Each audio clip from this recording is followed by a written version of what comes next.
Where are you coming from? Is it a million degrees where you are? It's 96 degrees here, and it's just insane. Can't believe it. I can't believe it. It's the end of July.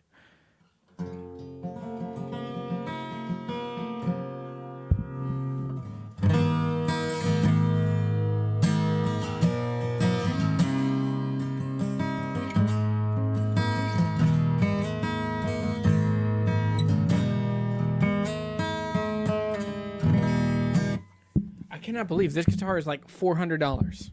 It sounds unbelievable. Anyway, how are you? Let me come over here to the comments. Hello, everybody. Hey, new names in here. Patty Pastub. Hello from Ottawa, Canada. Hope everyone's well. Yeah. Annapolis, Maryland. I've been there a bunch of times. I like Annapolis, especially that, like right down by the water in the harbor. Beautiful. TJ Sander is here. Hey, buddy. South Carolina's hot. Dude, I believe it. 93 degrees there. Yeah, 90, what did I say, 96? Hold on, what? Okay. Google says 90 degrees, but my like more accurate weather app that I actually pay for says 96. It's going to be 98 by 3 o'clock. I believe that. It is so hot, and I'm wearing, you know, black pants, sneakers, long sleeve t-shirt. It's because that dumb air conditioner. In the winter, I freeze in here. The ground is so cold because it's a concrete floor. And then in the summer, I freeze because the air conditioner just blows straight across to this side of the studio where I sit. And otherwise, if I turn it off, like even now it's 76. That one says 77. That one over there says 76. So it's still warm in here. Probably should turn it down a little bit. But yeah, I'm using this mic, so this mic works well with the weather. Anyway, sorry, it's a million degrees in here. That's not a guild. You lied. There is a guild right here. Yeah. Don't look at that. That's my actual address. Hold on, I gotta fix that.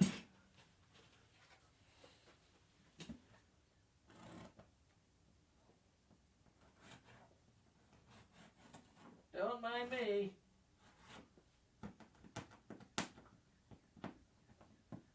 What? There we go. Okay. And I'll take off Aaron's info too.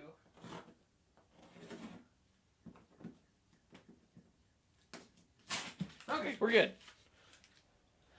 That's been a concern of mine since I started YouTube. I've had some weirdos. I haven't talked about it much, but had some freaking weird people in my life, in the YouTube life. Oh, why am I messing with stuff? I spend so long setting stuff up and then I mess with it in the live shows. One, distracting to you, and two, risky to me because there's like a light on a stand over there that could easily fall because I don't have any sandbags on it. Anyway, I'm getting distracted. What was I saying? Oh, weirdos.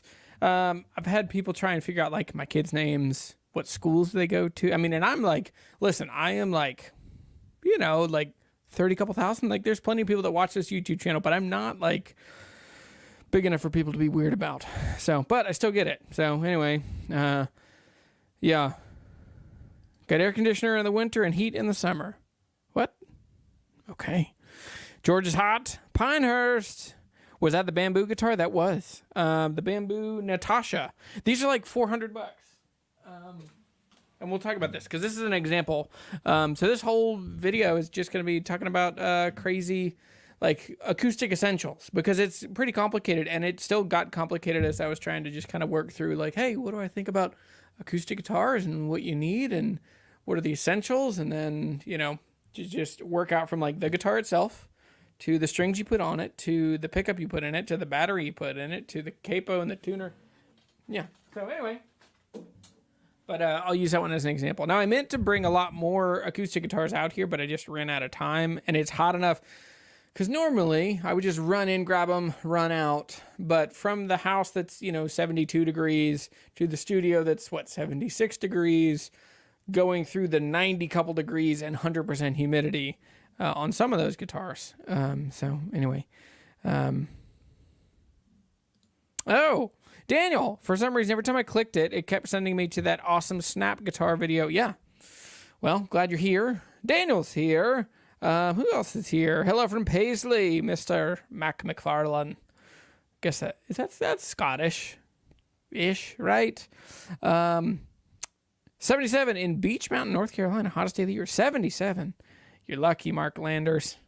Sonia's here. Oh, yeah, thank you. Man, I had so much fun making that video. I had so much fun on that trip going to see Velko Nomčica in the Czech Republic and get to see amazing guitars. I'm working, there's another video, but it's Peter Ferk, and it's him giving the tour. I might put that one behind the Patreon wall as well. But I'm going to make a different video of that one because basically the whole time I was there, I dealt with like imposter syndrome because I'm there with 3 other YouTubers, all who have they all have 1 million plus subscribers. And so for me, I just felt woefully unworthy to be there. And so anyway, had to kind of work through that. Sam says, I blame you for my deep desire for the purchase of a Ferk Yellow Deluxe. Dude, they're such good guitars. They're bright. They're very brilliant sounding. They're really fun to play. They're unbelievable quality. So yeah. Sean says hello from Indiana. Ed says 111 in Phoenix right now. And it's only 11 a.m. there, so it's probably going to get 115 or something. But from what they tell me, it's a dry heat. Yeah, whoever said that needs a poke in the eye. It's a dry heat. Well, so is an oven, man. That's not helpful. Yeah. So Daniel, who was with you? YouTubers. Oh, okay. What are the YouTubers with me? So it was Guitarra Viva, which is Carlos. He's in Spain. It was Kafir. Kafir is... most people have seen Kafir. He does amazing electric guitar covers. So Kafir is from Israel. He lives in Tel Aviv. And then there was also, it was Marco. What's Marco's last name? It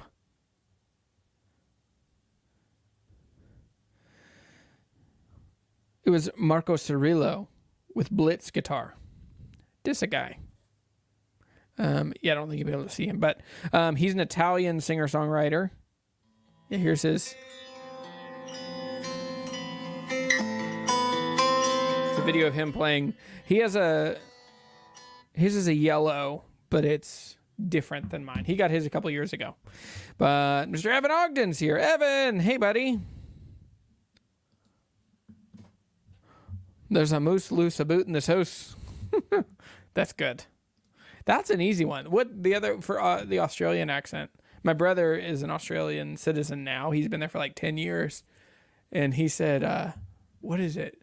Jennifer Lopez. Jennifer Lopez is the, that's your Kickstarter word. It primes the pump to get into the Australian accent. So, you guys ready to talk about acoustic essentials? And then also we're going to open, so we'll kind of boogie. And I'll jump in and answer questions here and there. But for the most part, Ryan! Hey, Ryan, I still have your DI. I've had it for a couple weeks. I'm sorry. I can bring it back whenever you're ready. If you need it, let me know. It's in that drawer. But McDowell Young Life is here. Hey, buddy. Mr. Patrick himself. Patrick? P. Dickey? My confidence dropped. It's P. Dickey for sure. But anyway, all right. So let's talk about acoustic essentials. So first of all, the first thing you need to know is that this video is brought to you in part by Write Guitars Faster. This is my guitar course. This will teach you how to buy and sell guitars. I've talked about this a lot. Check out the guitar course. Also, I do have a Sweetwater shop. There's a link in the description down below, and then I'll cover pretty much everything that's here. I've tried to put as many links as I can in the description down below. This is not a money grab. This is just a helpful way. If you're trying to take yourself seriously as an acoustic guitar player, here are things that are pretty essential. If you don't have them, they need to be on your radar. So anyway, then the last thing we'll cover is I want to talk just a little bit, just some basic advice I have about just how to sound like a better guitar player with no skill required. It's just a couple little principles that are super helpful. That I have found that I get more compliments about being a better musician. And the only thing I really change is just a couple things that literally require no skill. One of them, it requires basically one pedal. Yeah. So anyway, all right, let's jump in. Number 1, specs that matter on acoustic guitars. This is the biggest thing that's so hard. The essential things when you're coming down to a guitar basically work down to what is the guitar made of, how was the guitar made, and where was the guitar made. Those are the general big things. Now, not all of these are as important as the others. Like country of origin definitely is mattering less and less. You look at, it used to just be only acoustic guitars made in the US are the best.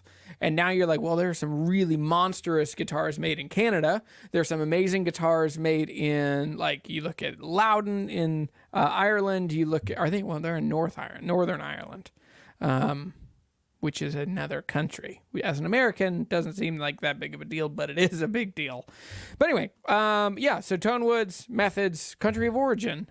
This one, I needed a Kickstarter to kind of get into this. So, oh boy, acoustic essentials. I might need to move. I didn't plan out these titles very well. So, there we go. I can do it like this. There we go. All right. Oh, those are supposed to be switched like this, like acoustic essentials. Oh, specs that matter. Okay, specs that matter. Tone woods, usually it's just if you get solid tone woods, solid top is the most critical. Solid back and sides is helpful. And then the methods, the big methods to consider are, and it's easy to get lost in specs, but the specs that matter for me if I'm going to see a guitar, the first things I'm going to ask are, is it a dovetail joint in the neck? So is the neck attached by a glue joint, or is it by still some glue, but also some bolts in a bolt-on neck? And it's starting to matter a lot less. I'm actually starting to prefer guitars because the reality is, how many times is the guitar's neck going to need to be off in its life? And the answer for almost every guitar is once, twice, a couple times. So glue is a much harder thing to undo than bolts, like machine thread bolts. So anyway, like my Pageant Model 1 and most modern acoustic guitars have a bolt-on neck to some extent. They might have a fretboard extension that's glued on the top, but anyway, and then the next thing you get to is the method of how they constructed it. So that's the dovetail joint. The other thing is, how do they put the finish on the guitar? Is it like a UV cured lacquer, like on a Ferk, or is it a hand rubbed polyurethane, or a hand rubbed like nitro finish, like an old style lacquer finish? Is it a sprayed nitro finish? Is it a thick plasticky polyurethane? All those things are going to have some bearing on the tone. But anyway, don't get bogged down in the details. And the country of origin is more interesting than it is particularly helpful. Now, it is like a handmade guitar in the US and a handmade guitar of the same spec made in the UK. The US one still seems to be more expensive, usually. So anyway. And the next one, let's talk about strings. So once you have a guitar, what are the essentials about how for the guitars? So for me, there's a couple kinds of questions you need to ask about guitars. Do you want guitar strings that last a long time, or do you want strings that just sound the best? And the thing is, like, do you need your guitar to sound good for a month? Or do you just need do you have one show, or you're going to the studio, like you're just recording one day? And if so, almost always uncoated strings sound better. Now, coated strings are getting to where they sound so good, and also kind of like how people have now switched over to Diet Coke or Coke Zero for so long that now, like, for me personally, like, I actually like Coke Zero better than a regular Coke. Like, regular Coke, anyway, whatever. So now you have people that for so long have really liked coated strings that they now like the tone of those strings, and they're now attached to kind of the nostalgia. I think polyurethane, like the Elixir Polywebs, and I think Taylor guitars from the early 2000s. Those two are tied together, and so they just really kind of stick as like an iconic tone. I mean, to use modern lingo, it's like, it's just a vibe, like you don't have any string noise, all that stuff. So coated versus uncoated, I don't know how, yeah. And I can pull out a couple of the kinds of strings. That was kind of my thought for this episode of Guitar Hunter Live, that I would just kind of pull stuff out and talk about stuff that I use all the time. So let me grab some strings, and we'll talk about some of the materials. Some of these, some of those. Some of these. And okay, I don't have all of them, but I have some. Okay. And then I also have a next slide here. So for me, for acoustic guitar strings that I really like, let's talk about vintage versus modern sounding strings. Vintage sounding strings are strings that are made usually with nickel. They're made more, I mean, think reissue. They are reissue guitar strings. So there are a couple ways they do this, and Stringjoy doesn't do them yet. I doubt they ever will, because it's kind of a fool's errand, or it's just a thing that isn't.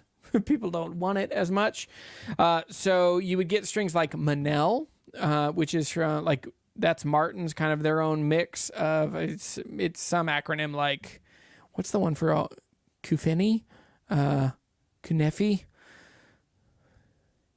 Anyway, for the pickups, for the Fender wide range. Anyway, but for acoustic guitar strings, I have a couple choices. If I'm going for vintage style strings, I'm going to go with the Daddarrio Nickel Bronze.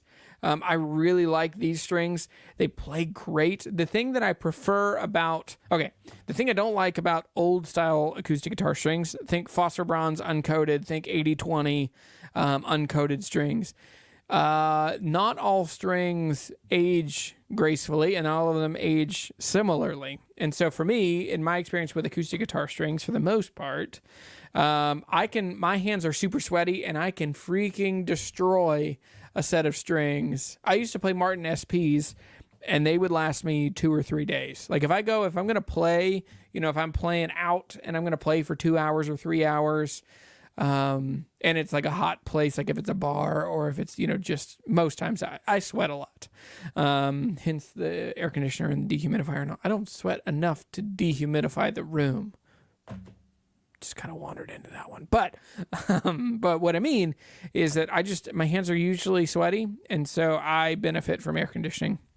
So anyway, I can kill the Martin SPs. I love those strings, but they used to be like $12 back when I made $8 an hour, and I would buy a $12 set of guitar strings and I would kill them in one day. So I started moving over to the Martin Lifespan. So some of the recommendations, and I'll come right back to these, but some of my recommendations are the Martin Lifespans. I like these a lot. I haven't had any in a couple months, but other than that, I like the Daddarrio Nickel Bronze, like the ones I put them over here, and then also look at that. Like I planned it. The Stringjoys, the Foxwoods from Stringjoy.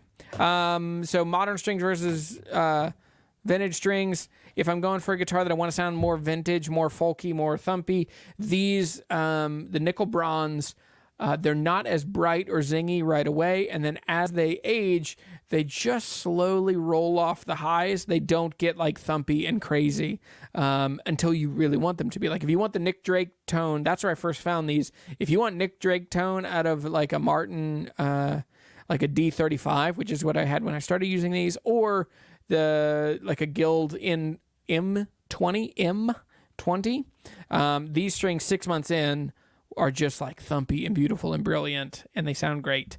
And then behind that, some of my new favorite coated strings are the Stringjoy. They don't really explain. I think these are an enamel is the coating on these. They said it's not a polyurethane or a nano web or anything like Elixir, that this is a totally different kind of string coating.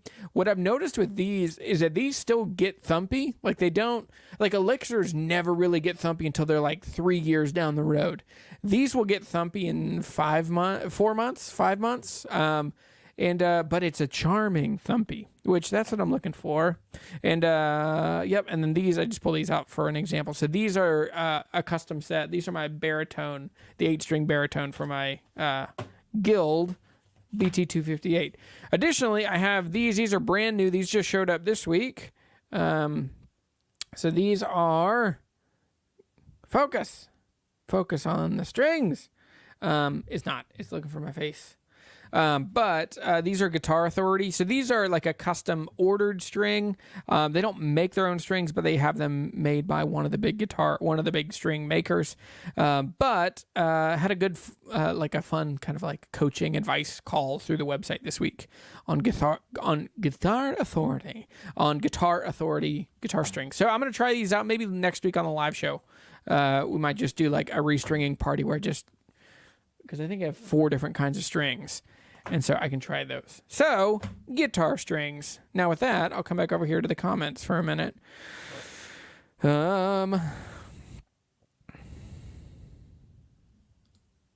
Hey, Jeremy, looking buff. Working out with the guitars too. I've just been trying to take care of myself. So I'm down 12 pounds. Trying to get down. I got like 20 more to get to where I want to kind of live. I would love to live in the 190s. And I was there for a long time, and then having kids and eating like an idiot, and then COVID didn't help, and just freaking double cheeseburgers. Like, to me, a burger's not a burger unless it's a double.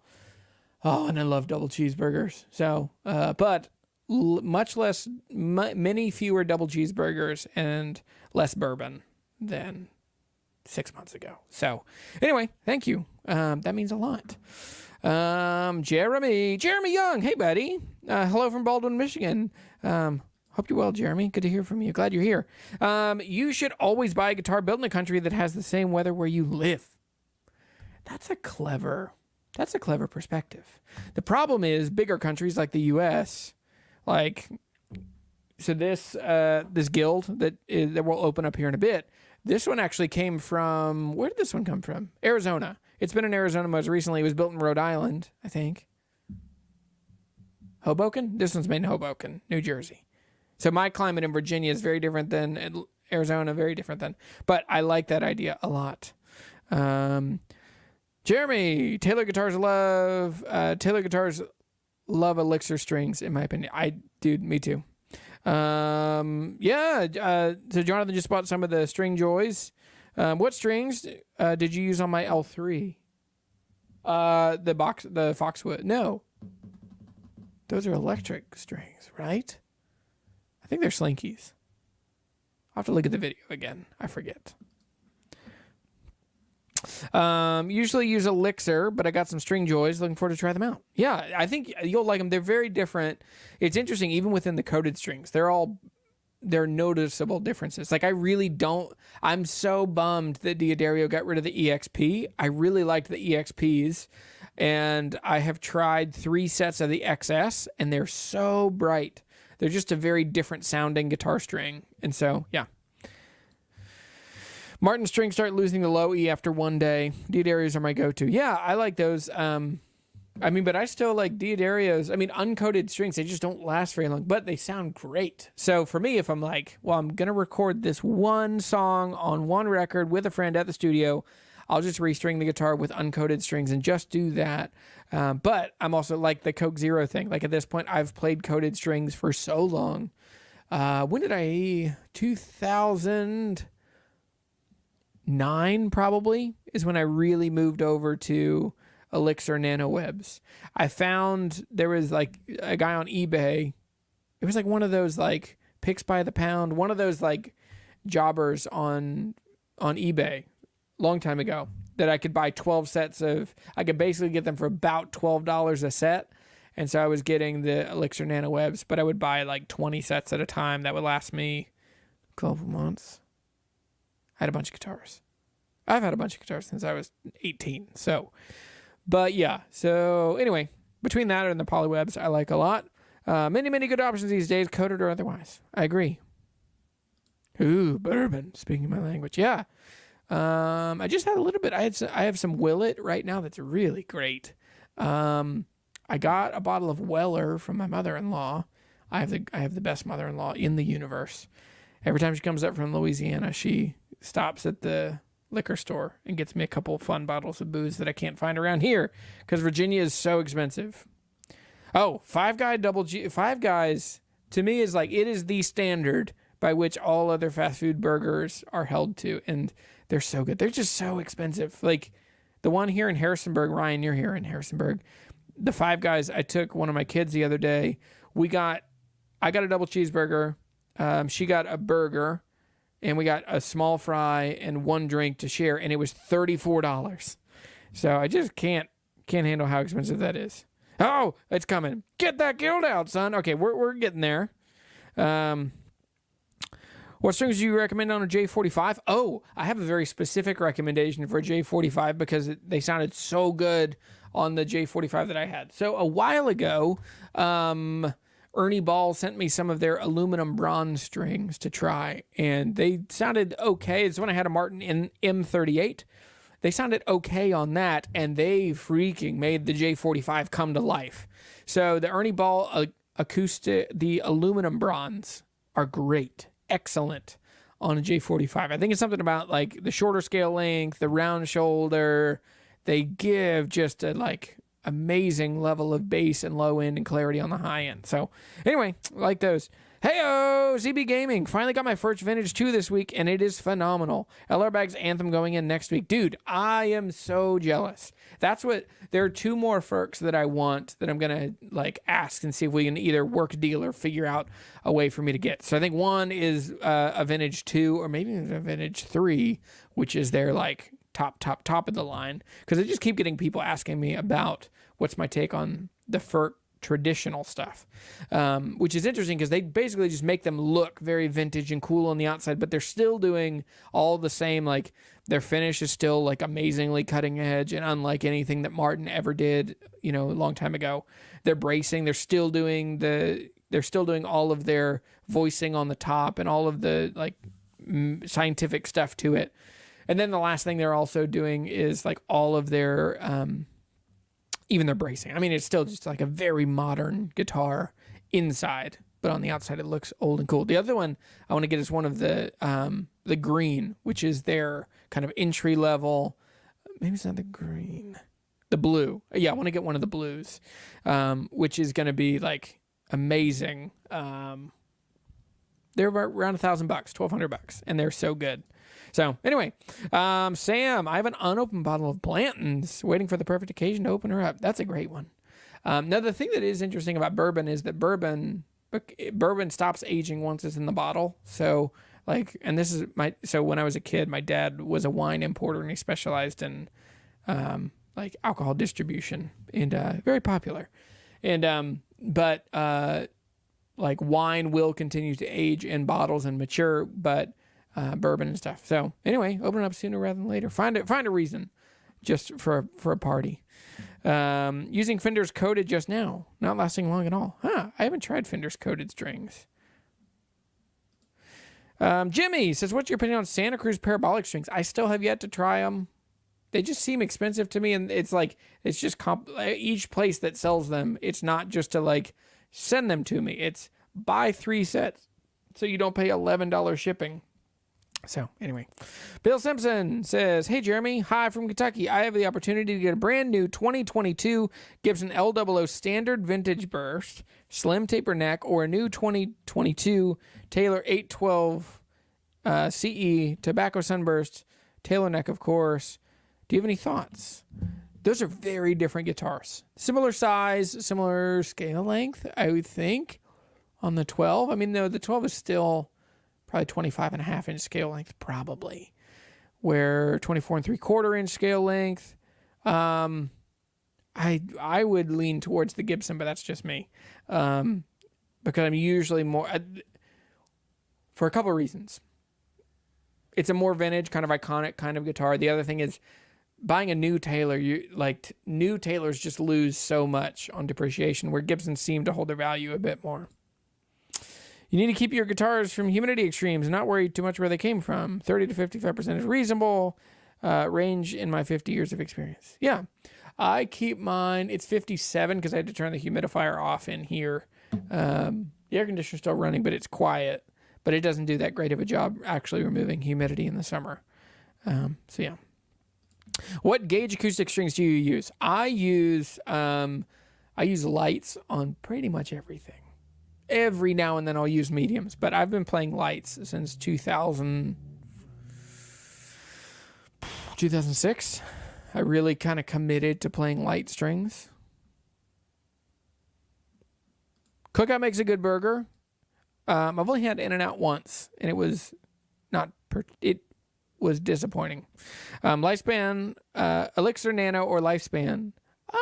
Can't really lose with either. I like the Nano Webs, but it depends. They're super bright and zingy, so you have to have the right guitar. Like if you have a big boomy Dreadnought, you could get away with those strings and they wouldn't be crazy.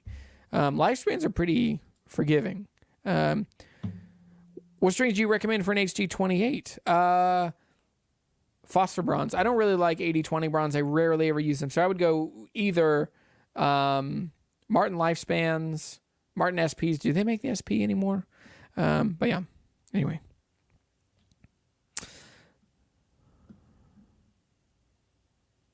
All right, I'm going to skip. Okay, I'm going to turn this off. I'm coming back over here. We're going to keep walking through. So we talked about strings. We talked about my recommendations. Oh, we got to talk about capos. Okay, capos are the next thing. And okay, so this is one, I'm sorry, I forgot. I have like all three of the capos I want to talk about are over in the house, and I just didn't get them out. Let me see if I have.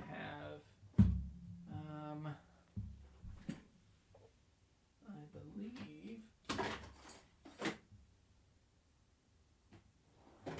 my shelves are getting so, because each week for the live show I just like dump stuff in my shelf. We want some sunflower seeds.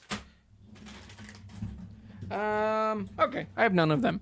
My number one, well, okay, so the big thing for me with capos is I need the accuracy and reliability and the repeatability of, I just need to put it on and it be in tune, not pull my guitar out of tune, and to not buzz out certain strings. And so certain capos are just kind of disqualified right away for me because of that. So number one, I love Kaiser Cables because they're really easy, but they do tend to they do both of those things problematically.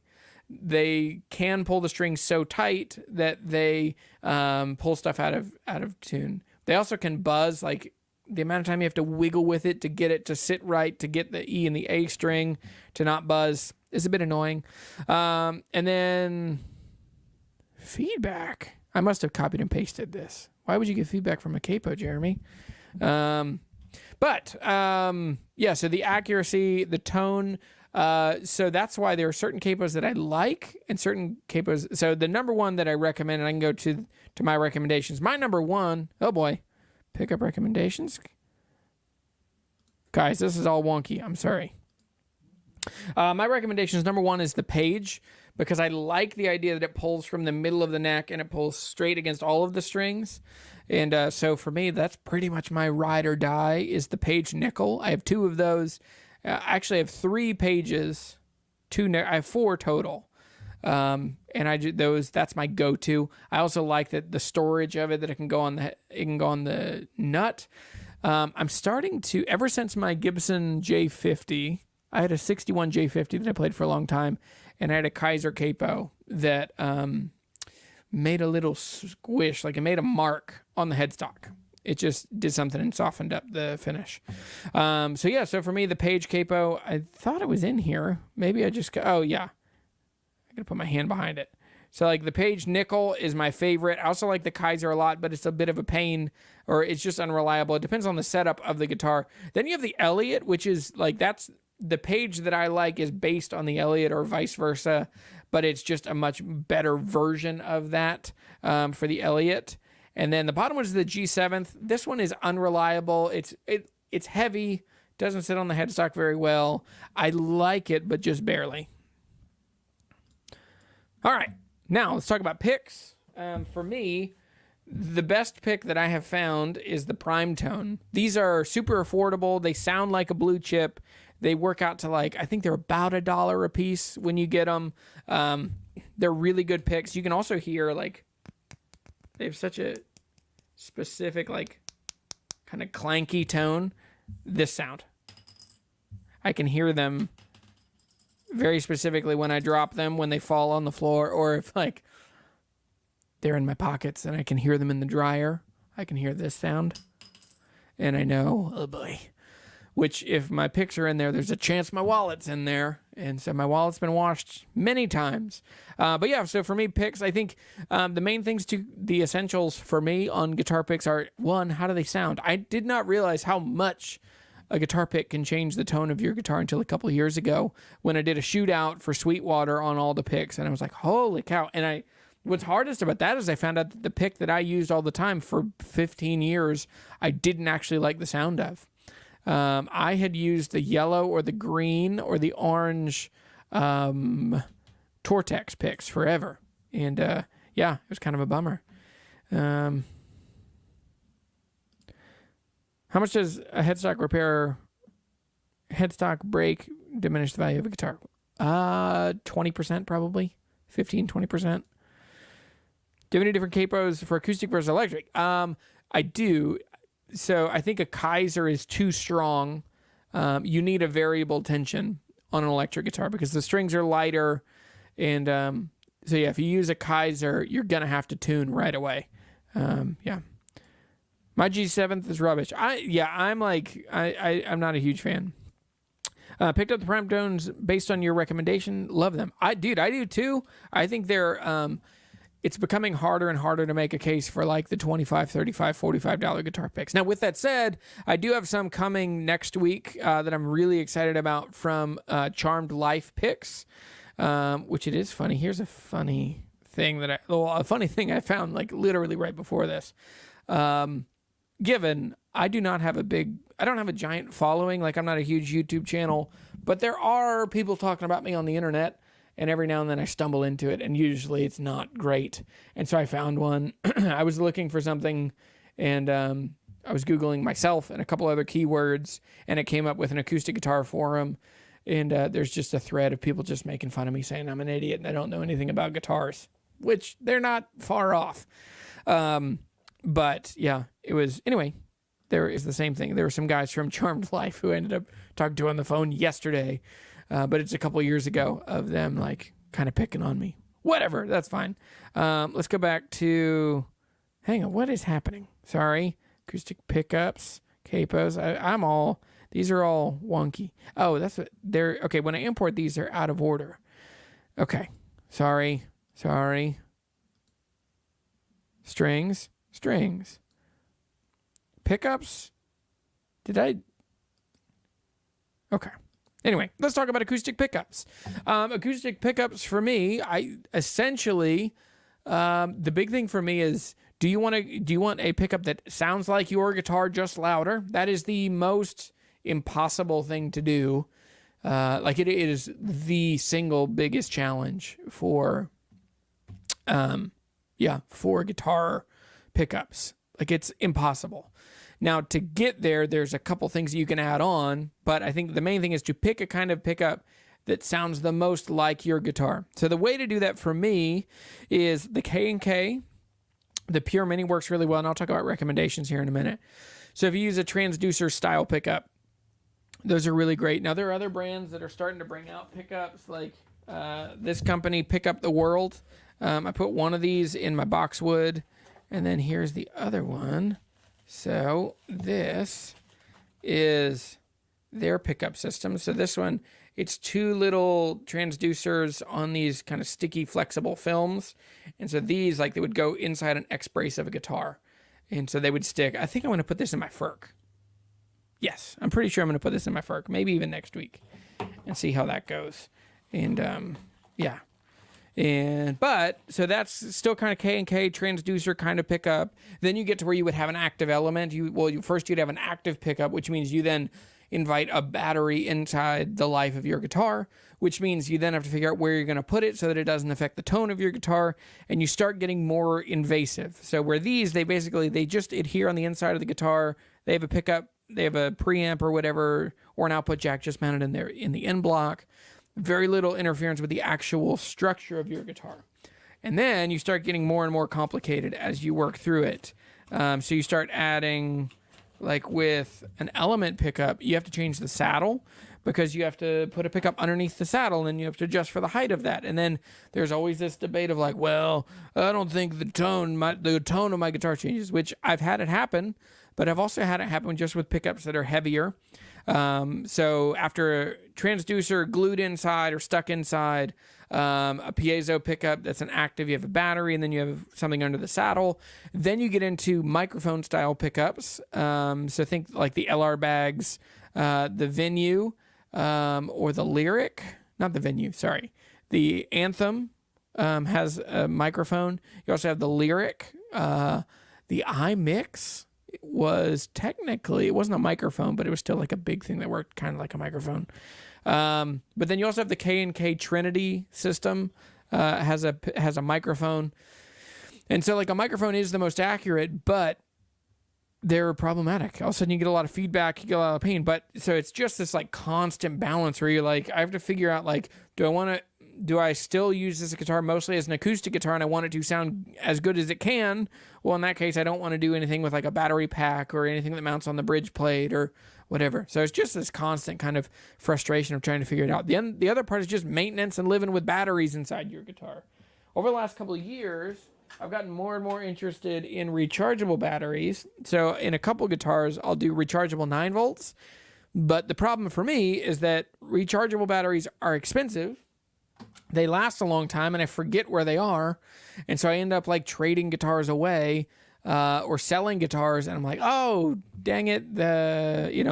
So Bill Hudson, a guy here in town, I gave him a guitar and it had a rechargeable 9 volt battery in it. And like, you don't want to say like, hey man, which I ended up texting him. I was like, hey, if you ever swap the battery out, can I get that rechargeable battery back?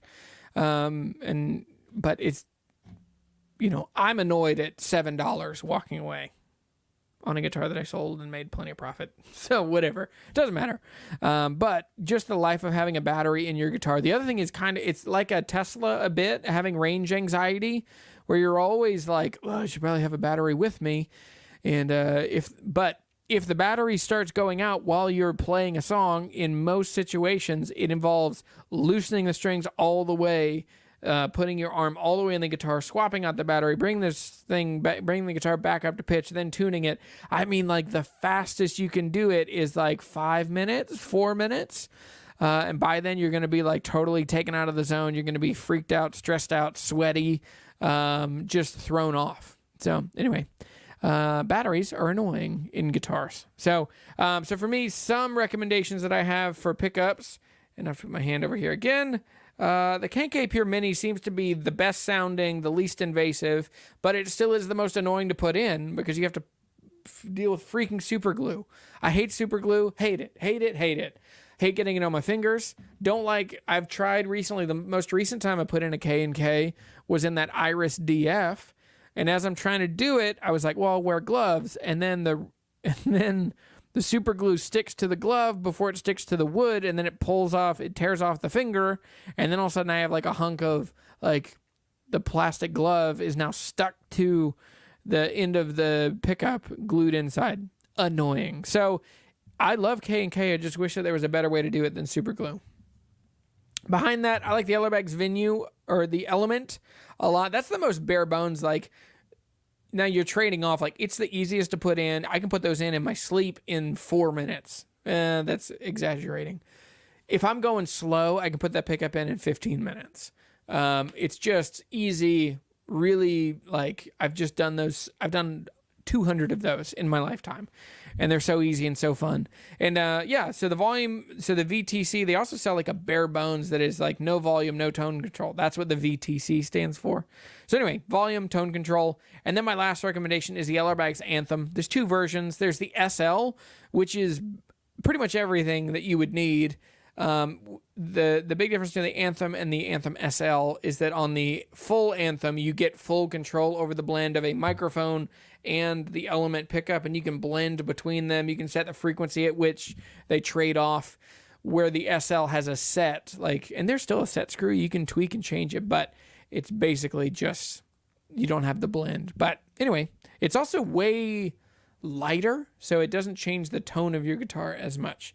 For me, the SL is the right choice if you want your guitar to sound the same afterwards. And the Anthem is if you are just like a road dog and you are playing all the time and it's like the majority of time you're playing your acoustic guitar, it's plugged in, do the Anthem. Because you have phase and you have all kinds of other stuff.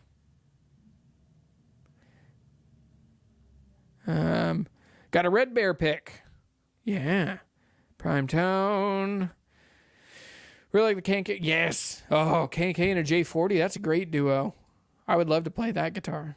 Tevis says the one thing I really liked about the Ellerbags Element Stage Pro preamp is that the battery. Yep, that's true. If you have the preamp in the side of the guitar, you can just flip it up and get the, but the battery. But you have a hole in the side of your guitar, and if you ever change the pickup, now they're starting to do well that companies are offering other kits to fit in the side of the guitar. And that's becoming a lot better and easier to do. Both anthems are great. Plus that and an LRDI box. Reliable sound, great wherever I'm playing. Yep. That's what, have we ever talked about this? Do you know, Mr. P. Dickey, do you know, P.W. Gopal? He's the first person I knew that he had an LR Baggs iMix and a Collings, and he played at Windy Gap, like a Young Life camp.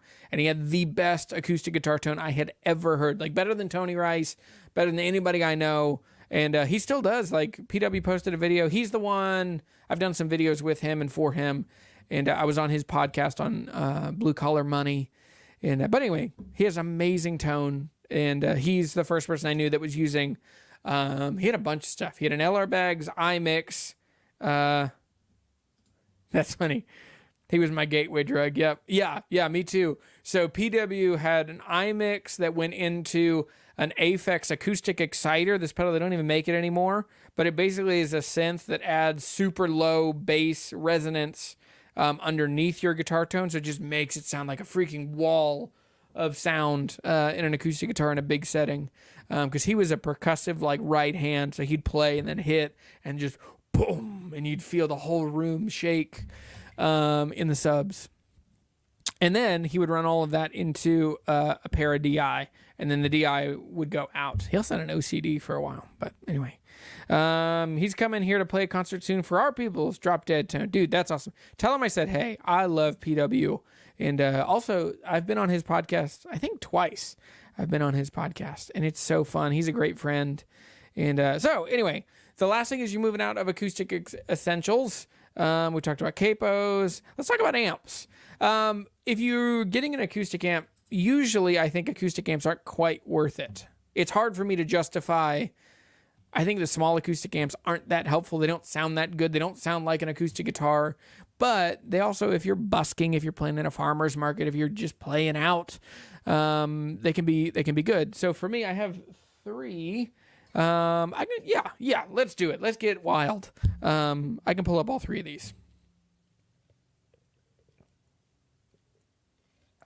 We'll pull them up one at a time.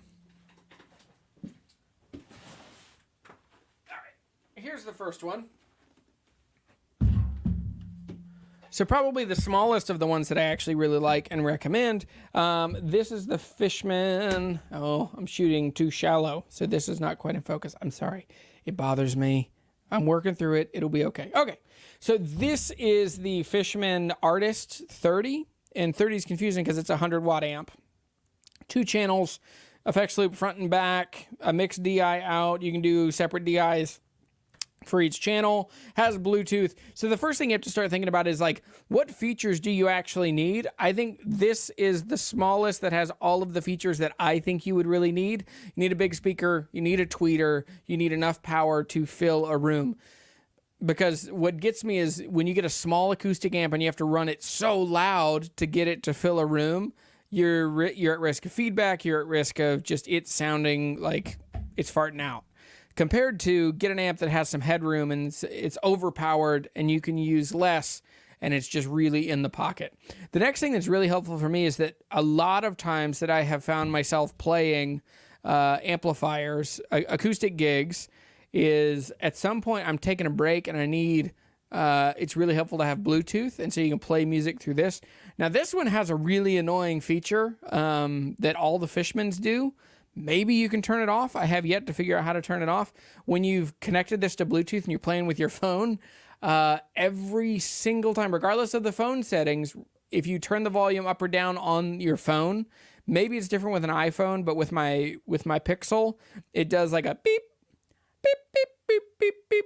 And it's so loud, it's so annoying. So I end up just like setting it to full volume and then always having to walk over and change the Bluetooth volume. But anyway, so this is an expensive amp. I think these are like $600. This was part of a Sweetwater deal a year and a half ago. I did a video called "The Future of Music is Outside," which I still think is true. But yeah, so this is the first amp that I really like. This is a Fishman. It's really has a surprising amount of bass for the size that it is.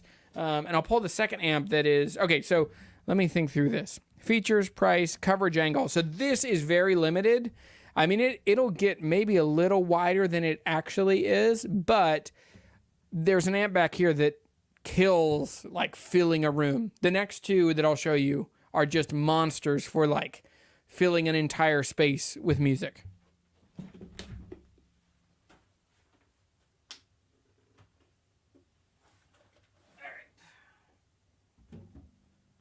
All right, so here's the next one.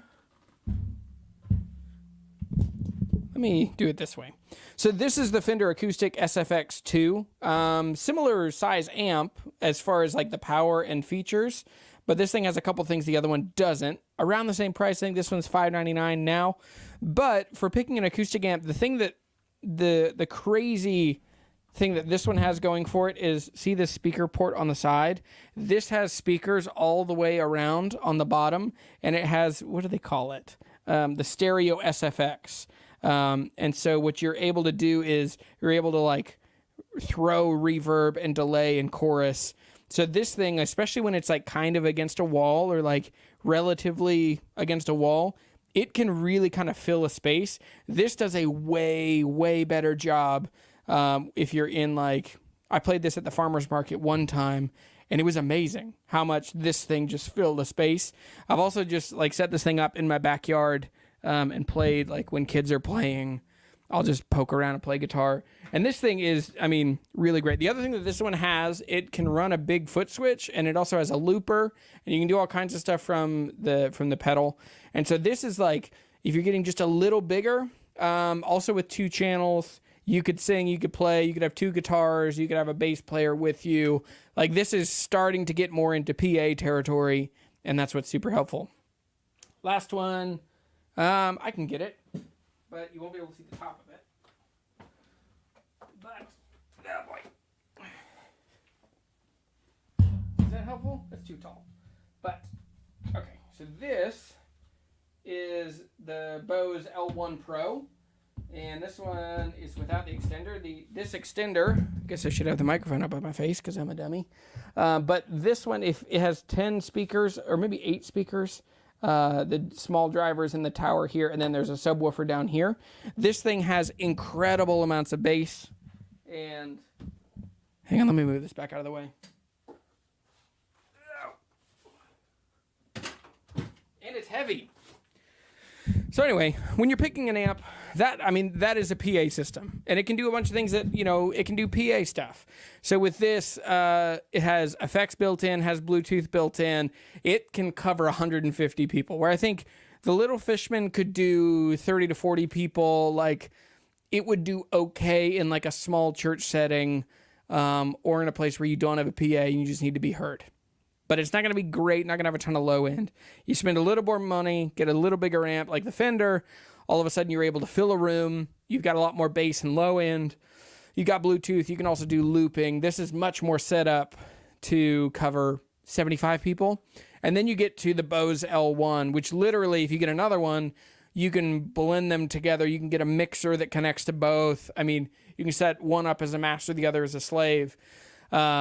Yeah, so for me, when you think about acoustic amps, think about like the coverage and the angle you need to have. So those are my 3 recommendations. There are links. I mentioned this earlier, but there are links in the description for a bunch of these. I did them kind of as fast as I could so that I could get home. I'm sweaty just from like picking those up. Let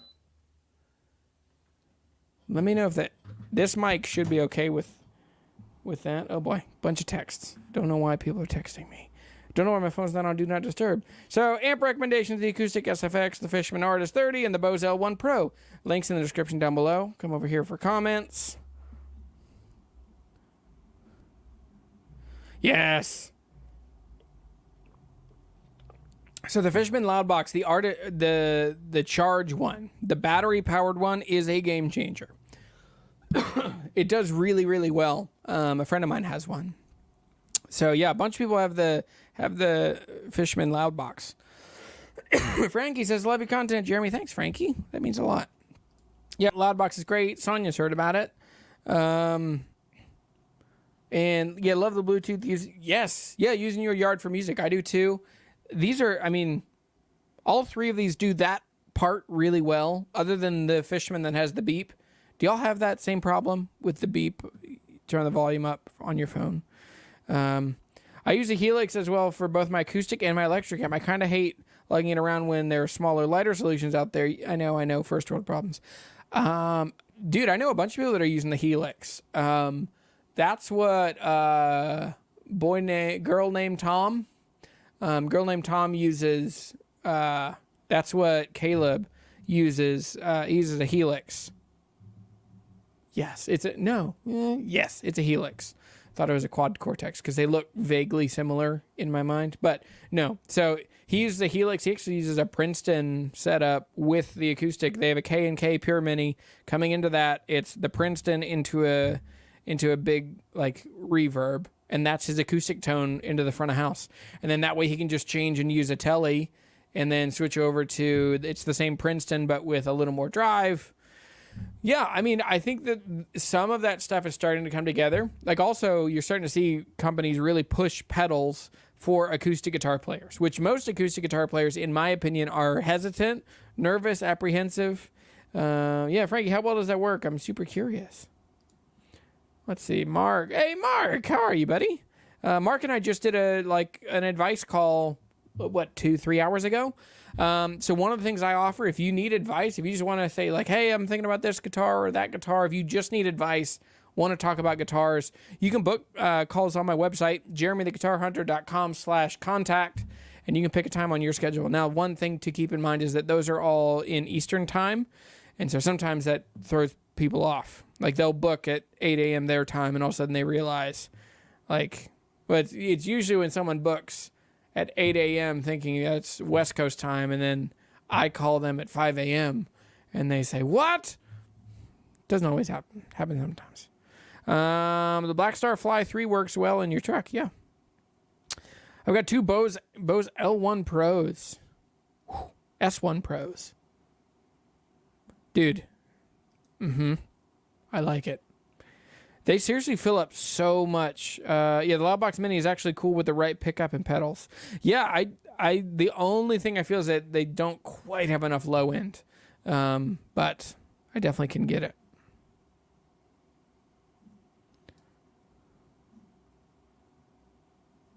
Yeah, 4 to 6 hours of battery life. That's awesome. That's great.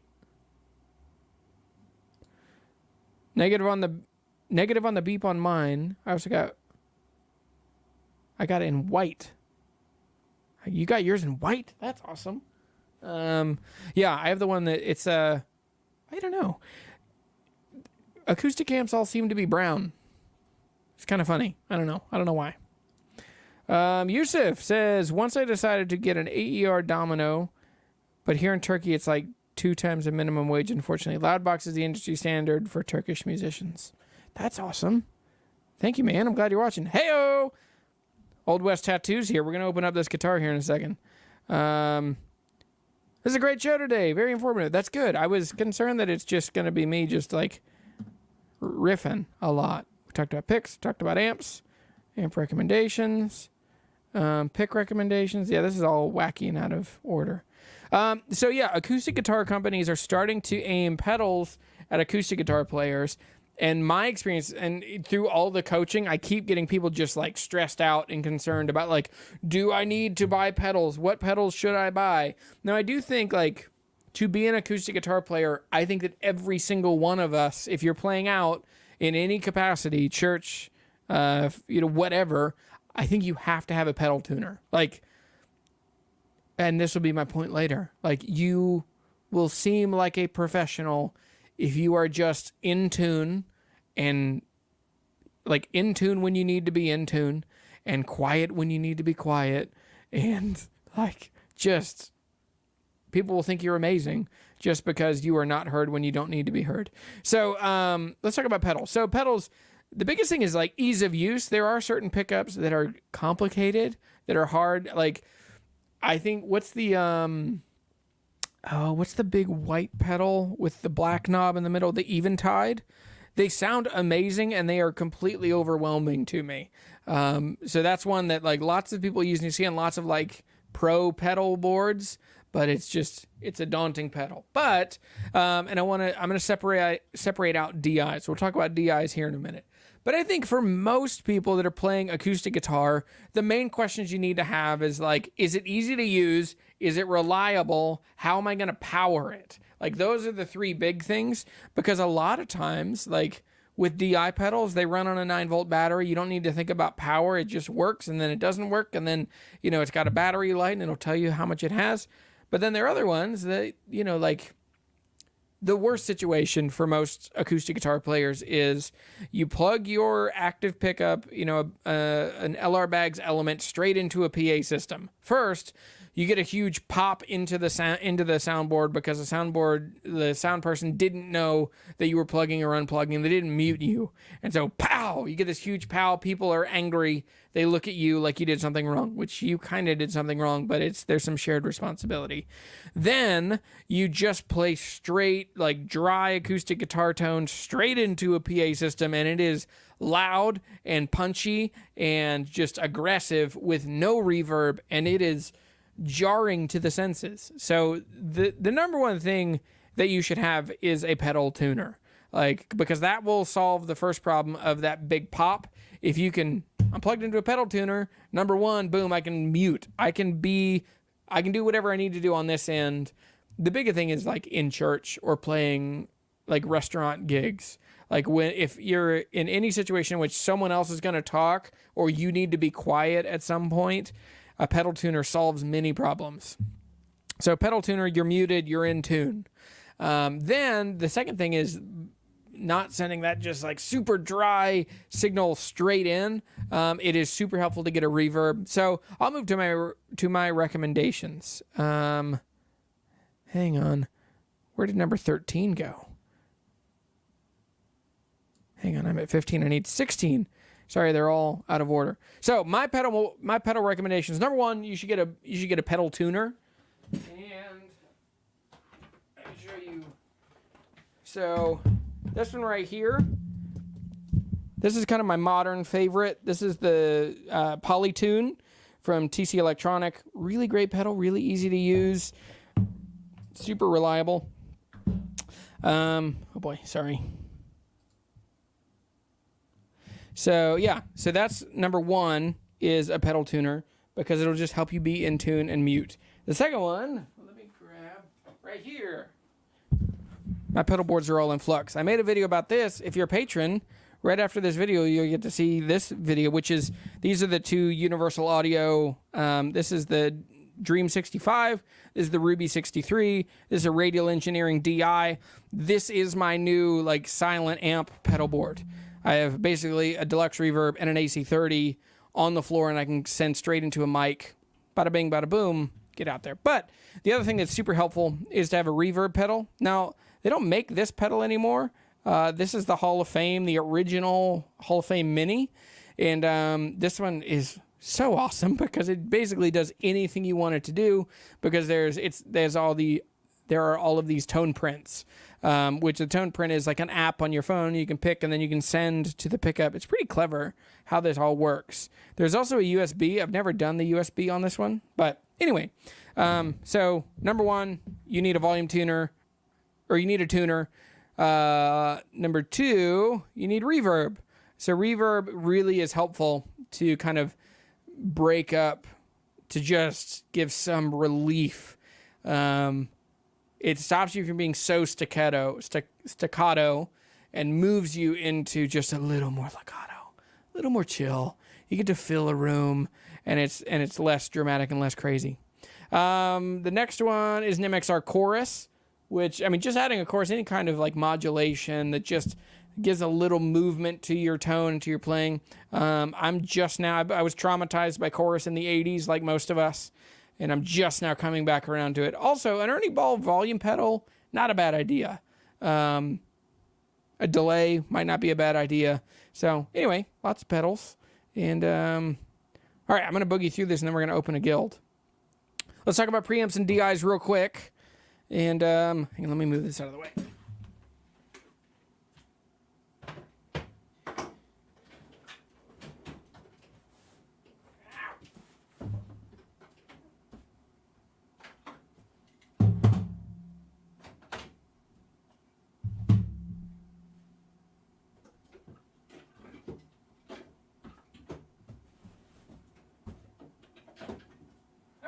Here we go.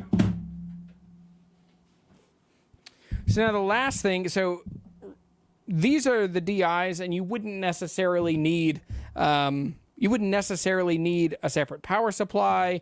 This could just be like the thing that you put in, you know, in your gig bag or in your case or in a backpack, and you bring this with you to the gig. And then basically you have a guitar cable in one side and then a microphone coming out the other side. So let's go from smallest to biggest. This is kind of the newest, latest, greatest. I still haven't made a video on this because I have an Android and LR Bags doesn't have an app. Like this, basically to get all the juice out of it, you have to have an app. And the app is not on Android, it's just on iPhone. So I need to just buy, I think I just need to buy an iPhone that's a couple years old and use this. But this is the VoicePrint DI. What's kind of amazing is this is basically like a Kemper for your acoustic guitar. And so what you're able to capture your guitar with a pickup, it's pretty clever. You use this, you plug in to this pedal. You then use an app from this pedal to your phone, and then your phone uses its microphone for you to record a couple things that your guitar is doing. So one, you just like tap on the guitar. Second, you strum lightly, and then you strum more vigorously, then you finger pick.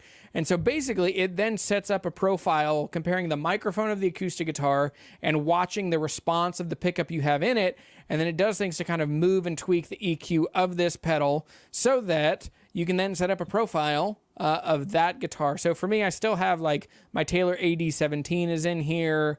The LR Bags Lyric that's in my Haas and Dalton TDM. What's also cool is you get to name them. So on this, I have like, it says you have 4 digits. So I have an AD17, so I can see in my profiles as I click through which one it is.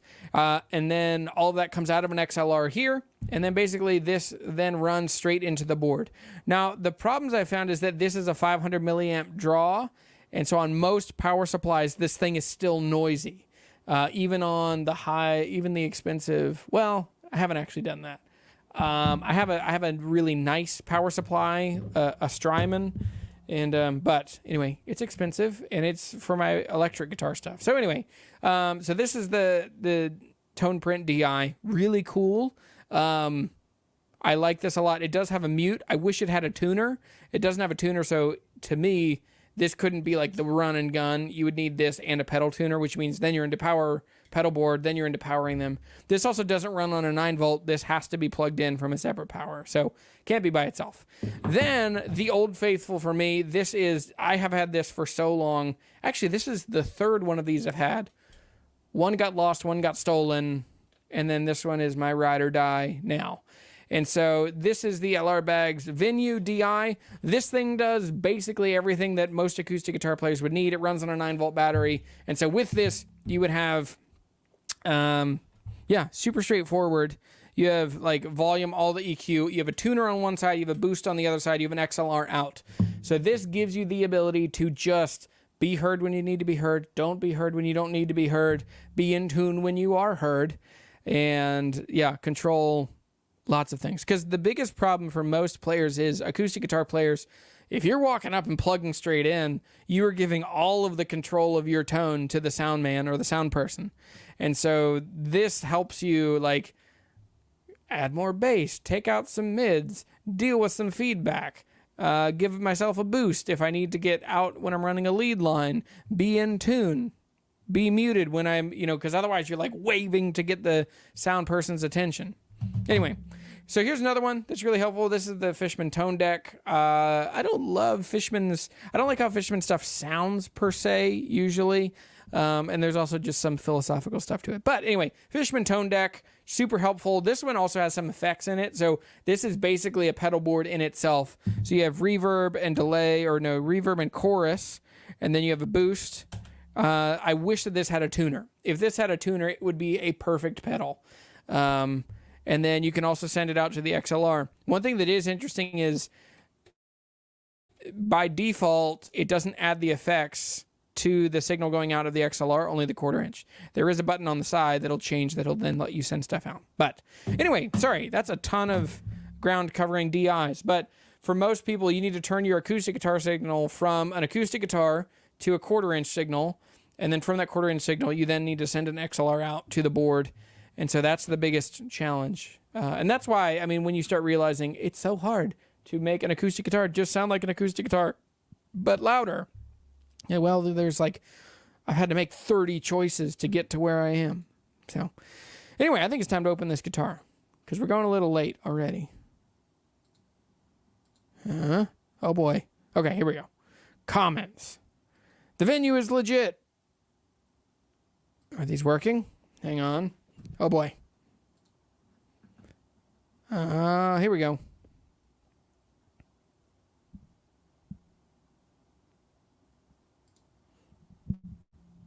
My computer slowed down a lot.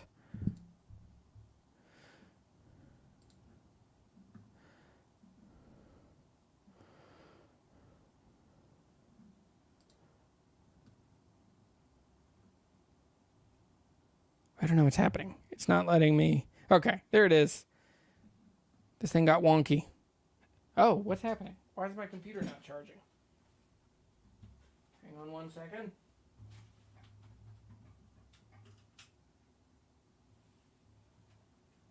What the what? Hang on, my computer's not charging.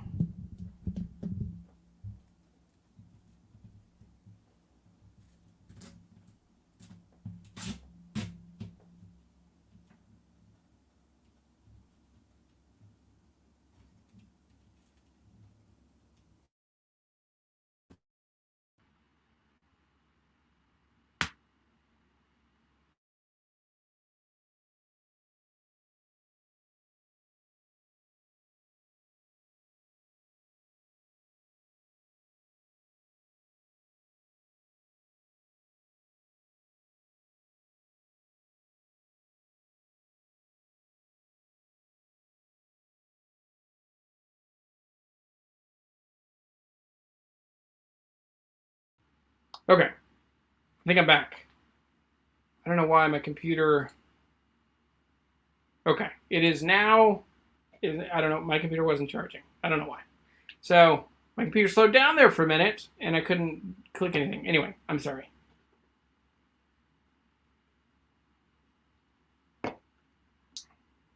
Okay, so lots of conversation about... so the venue is legit. The venue is also really good. I'm a bit of a bag simp. Me too. I just love LR bags. I just think what they're doing. The voice print is amazing. I need to get a video out about it. I need to talk about it. I need to use it more. It's just been unfortunate that they just don't have, the Android support. So they keep saying that it's coming, which I'm sure it's annoying. But yeah. Since the amp has built-in reverb, that's true. That's a good point. Don't own a DI. Probably the only piece of gear I don't have. The pedal tuner and EQ on the pickups. Loudbox Mini. Yeah. I think you're good. I think the only time is like if you just have to send your signal out to anything else. It's like if you're saying like, all right, but then you could go. I'm sure that you have a DI out from your from your Fishman charge. Okay, let me put these away, and then it's time to open this this guild.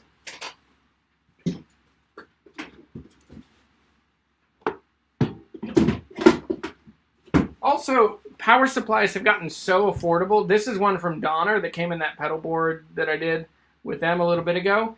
This one's like $30. It's 8 inputs. It's 18 volts in, and then it has 7 100 milliamp inputs or outputs, and then 1 500 milliamp. So like this you could do on a skateboard, in a briefcase, however you want to do your pedal board. This, a venue DI, a reverb, a tuner. You're in business. You don't even need a reverb, but you could do a tuner. So anyway.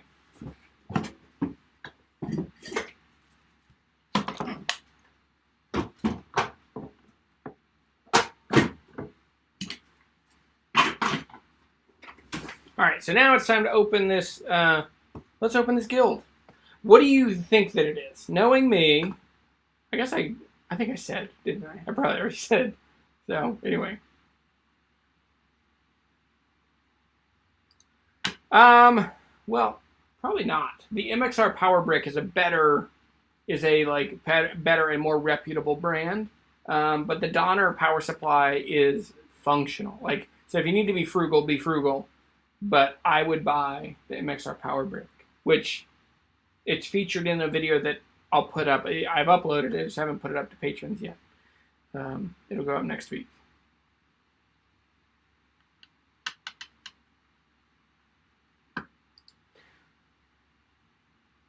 It's probably probably a marketing strat. Let me see. You're responding to something. But it's probably a marketing strategy. Can't pickup is cheap, but it should be considered as a $200 pickup with a preamp. I think that's a good point. Like I always say, oh, it's $100, it's $109, but you do need a preamp to get the most out of it. Like it still can work, but it sounds. What I've noticed is without a preamp, it rolls off a lot of highs, so it's very muddy and bassy, which is the opposite of most like transducer piezo pickups. So anyway, all right.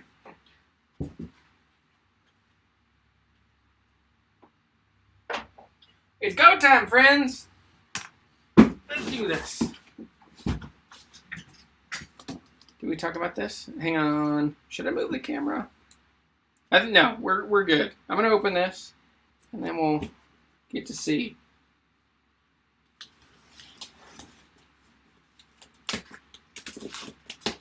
I did say what it is in the thumbnail. I said what this is. But to me right now, Daniel says he has daisy chains. Aaron Short's here. Hey, buddy. Aaron, how tired are you of people calling you Aaron or quoting Key and Peele? So this guitar came from a deal. I traded a friend of mine, Mr. Aaron Dix, who's in here. He's Your Future Artist on Instagram. He's a tattoo artist in Prescott, Arizona, and he's become a really good friend. And dude has more freaking hustle and drive than anybody I've ever met. Oh, this case is awesome, guys! Get excited! Look at this. This is the most bubble wrap. Let's just do a time lapse.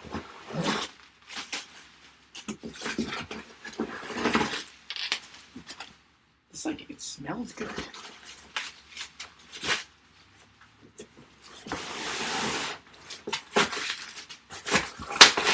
Oh yeah.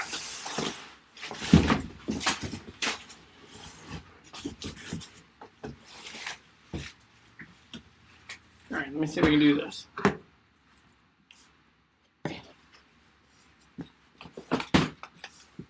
I see a logo.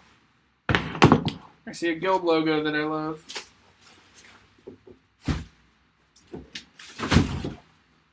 All right, here we go.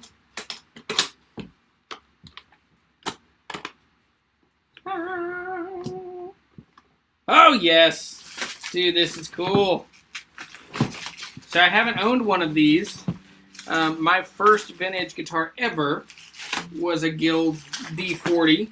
That was like, what, 6 years older than that? No, this was a 72, I believe. And, but. All right, hang on one sec. Yeah, Aaron! Dude, this makes me so happy. It says, hey, buddy, these shirts are a little small. If it's too big, dry them in the dryer. Oh, dude, how freaking cool. Aaron! Dude, that's awesome.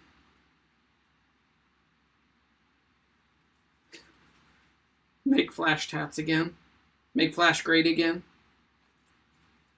Dude, that's awesome. With an RIP Google Tats. Dude, I am pumped. That's so good. And his logo. Music and friendship. Till the end. All right, so here it is. So this is, what year is this? Early. I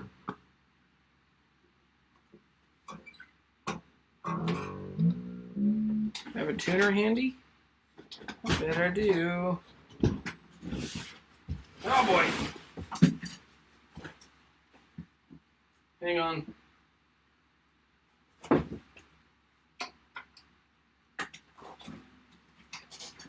These are amazing. I don't know if y'all have seen these. They're the little clip-on tuners. They have them in the sound hole. I love those. I also love them on the headstock. They're just these great kind of tiny.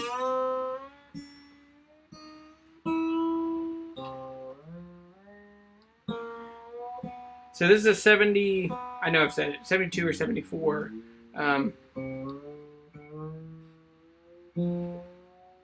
This is a Guild D40. So this is like towards the top of their line. They're still, what, the D50 and a D55 above this. But I owned a 64 that I loved, but had awful, like, super high action and had been really terribly refinished.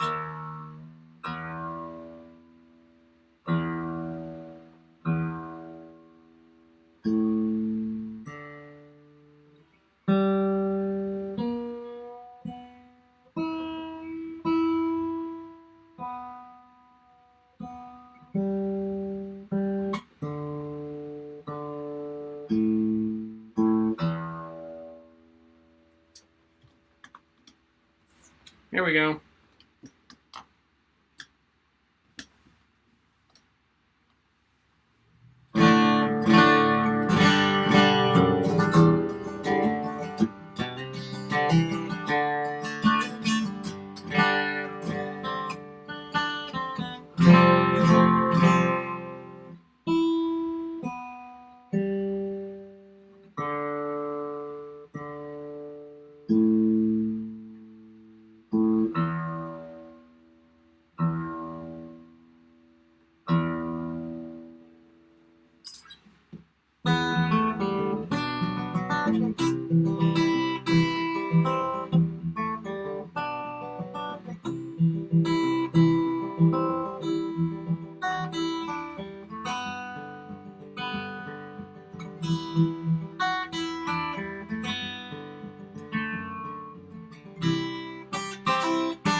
Dude, this is awesome.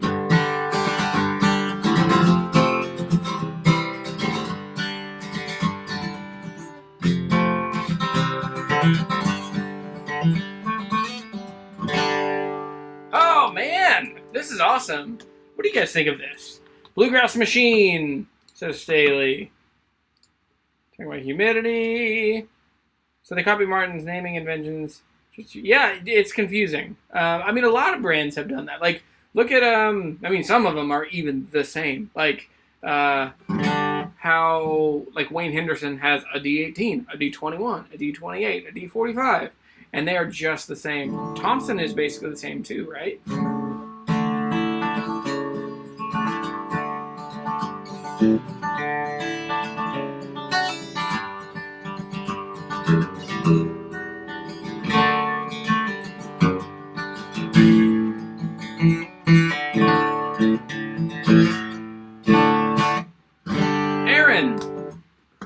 Dude, I am freaking excited about this guitar.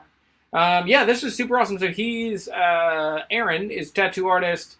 He's on vacation this week, but he got the house vintage OM that I had and a little bit of cash difference on this one. And so yeah, this one is, dude, it's cool. The color is great. Yeah, I mean, effectively, there's not a whole lot of difference between this. I mean, the 50 and the 55 are rosewood. So what this is, other than the Bluegrass Jubilee, this is the highest end Guild, I believe, with mahogany back and sides. Now this guitar, let's see, it doesn't have any top cracks that I see. The saddle's pretty low, but the action is good. It looks like it may have had a neck reset at one point. No neck cracks, some just light checking in the guitar. Some old Grovers with these, like, I don't know what you call these tuners, the like kind of flap shaped, the big rectangle shape. And yeah. Aaron, yeah, Aaron never owned a Guild, but I've heard good things about them. They're super fun. They're definitely different than Martins and Gibsons. Like they're, I think they have a longer scale length. I think it's 25 and 5/8. So it, I don't know, it just feels, there's a little more tension to it. So they're Grover tuners, but they're open gears. And, oh, something just moved around inside. So there's a pickup. I see a battery. And I see a preamp here, and I see I would bet it looks like a Fishman Gold line. I think that's what's in this.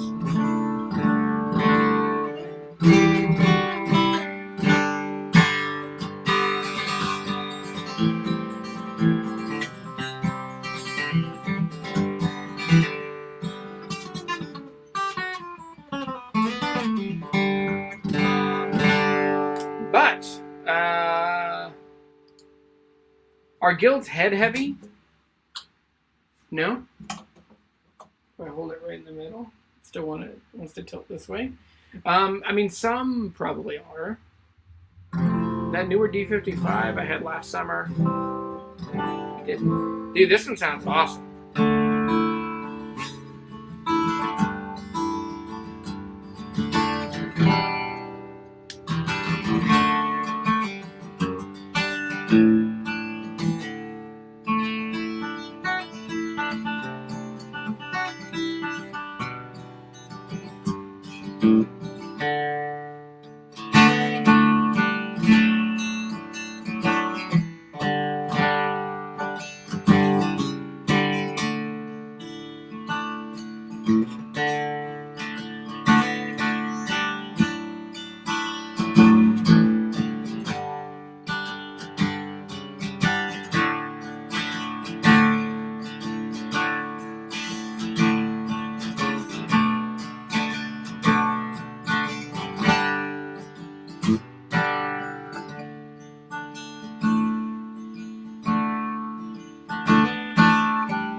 Sheesh. Well, I know what I'm going to do for the next, 5 hours. So, anyway, that is the end of this video. Yeah, thanks for hanging around, and we'll do another one of these next week. If you have questions, comments, slanderous remarks, please let me know. Also, if you need advice, if you need help, I mean, there are always questions in here that I just don't get to answer in the flood of time, and sometimes I just have to skip over them because it just doesn't quite fit, but I want to answer those questions. So if you want to hang out with me, you guys come hang, and you can book time with me. We can do a video call. We'll do it in this room. We'll get to hang out. We'll get to talk. I've done a bunch of those this week, and I really like them. So, yeah. And, all right, good time. Thanks, buddy. Thanks, Monkey Sweeper. What a name. Monkey Sweeper. All right. Thanks, everybody. Have a good time. Make sure you get a thumbs up on this video. Whether you're on Facebook or if you're on YouTube, super helpful for me. And yeah, thanks for all of your support, your kindness, your friendship. This video is brought to you by my patrons and my channel members. There's no way that I would get to do what I'm doing with my life now without the support and kindness and friendship of all of you. So thanks, Staley. Thanks, Sonia. Thanks, Jake. Thanks, everybody. Thanks, Daniel. You were all super great. So anyway, so long. Farewell. That's Wiedersehen. Good night. Goodbye.